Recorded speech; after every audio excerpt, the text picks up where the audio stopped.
two things to go off of what Ted said. How many times do the experts need to be wrong before we stop calling them experts? Second of all, I can tell you why they're trying to get kids vaccinated. The minute it is approved for children, they have immunity for their product. So I would like to thank you all for joining us on day 668 of 15 Days to Flatten the Curve, where critical thought has now become a superpower. And I love all of these faces. I love to see them, unmuzzled and unafraid.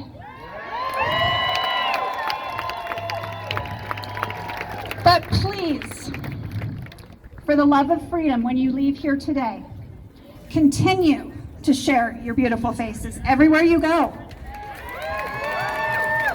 Stop complying, because this was never just about a mask, and because courage is contagious.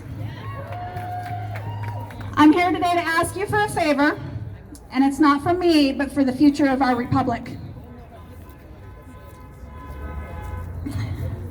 Many of you are probably wondering what this is about.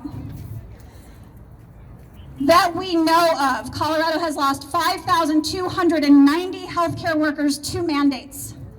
That we know of. I know a lot of healthcare workers that walked away before the mandates dropped. So there are 529 pairs of shoes behind me. So each pair represents 100 healthcare workers lost in this state. Holy fuck! Like I said, I personally know several that left because of the mandates. And how many do we not know of? We have lost critical law enforcement officers, 911 operators. I had a friend the other day. We're sorry, 911 is not available at the moment. We've lost firefighters, nursing home staff, teachers. The list goes on and on. Long-term disability claims are skyrocketing, and deaths between the ages of 18 and 42 are up by 40%. Self-harm among young girls is up by 52% in the last 2 years. These mandates will lead to system collapse if allowed to continue, and one must ask if hospitals would be overwhelmed, as reported, if they weren't in fact short-staffed. Currently, please listen very carefully here. Currently, unvaccinated COVID-negative healthcare workers are being fired while their vaccinated counterparts are allowed to work, even if COVID positive. Boo! What does a vaccine do by design? Not that this is a vaccine, and it's also not gene therapy. Words matter. Therapy implies benefit. This does not benefit. It's gene manipulation.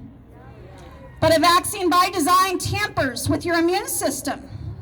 Now, what might happen if we constantly interfere with the natural function of the human operating system? Might we overwhelm that system? Cause it to malfunction, perhaps? Put it into a constant state of fighting things that do not belong in the body in the first place?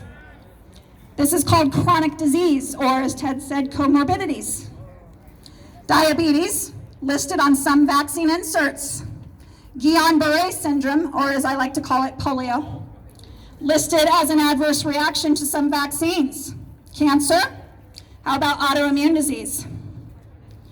It seems pretty prevalent now, doesn't it, autoimmunity? I'm willing to bet everyone here has or knows of someone with at least one autoimmune disease. 54% of our kids now have at least one chronic illness. And unfortunately, with autoimmunity, once one gets in, they invite their friends. I'm chronically ill myself. I have comorbidities. And I understand my health is not Ted's responsibility. My health is not Pastor Rob's responsibility. My health is not your responsibility. So do not wear a mask to keep me safe. Do not get an experimental injection to keep me safe. And do not let anyone else convince you to do it either.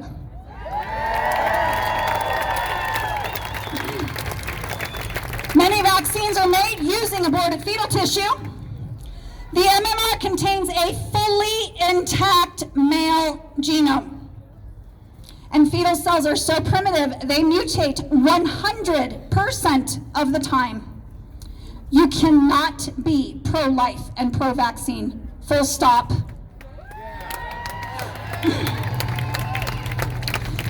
Please do not just attend this rally and then go home and wait for the next one. Public education is crucial if we are going to win this war. And I don't know about you, but I need to be able to tell my children that I did not remain silent.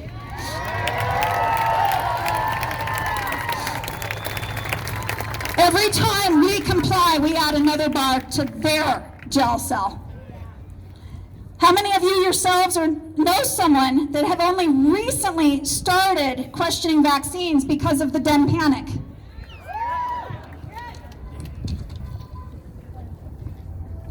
I want you to think to yourself what caused these questions. For me, I started questioning when I developed chronic illness, and then another, until I had 6 diagnoses and I just quit going to the doctor.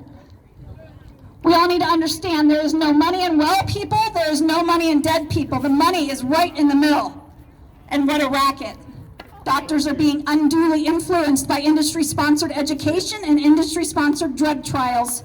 They are incentivized to prescribe and poke, and if they poke, illness follows. And there you have a lifelong customer. It really is wickedly brilliant marketing. Inject disease, expect disease. I want you all to have faith, though. Hearts and minds can be changed. I once thought anti-vaxxers were a plague upon society. I realize now most of them did vaccinate.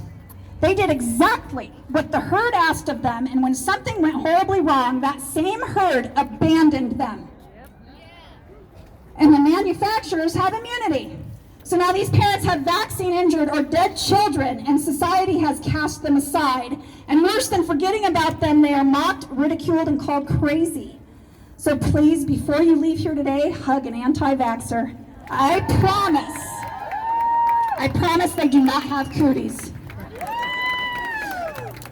Also of note, a 9-year-old girl was recently detained in New York for being in a museum without her papers. She is unvaccinated. Where is the outrage? Did I mention that she is black? Where's BLM now? We are currently facing the civil rights issue of our time. This is not an issue of Democrat versus Republican, black versus white, straight versus gay, or even vaxxed versus unvaxxed. This is the human race versus evil and wickedness.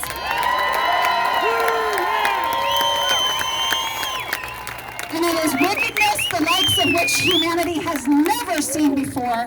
And the only way to win this war, yes, this is a war, is to convince the population that this absolutely is about civil rights. We have a duty to our children to fight this war and win it for them. The time to be shy about being an anti-vaxxer is over. Stop prefacing statements with, well, I'm not an anti-vaxxer, but I got news for you. You decline one, whether it be the flu vaccine or your 19th COVID booster, you are an anti-vaxxer. There is no more time to be silent. And some of you may think, but Boris Johnson just said they're ending all restrictions, and the U.S. will follow. No. This is all about turning the screws, and if you turn too tight and too fast, they will break. Those in charge will give the appearance of easing up because we are waking up. If we get complacent, it will be all that much easier for them to usher in the next phase. And complacency is precisely what got us here in the first place.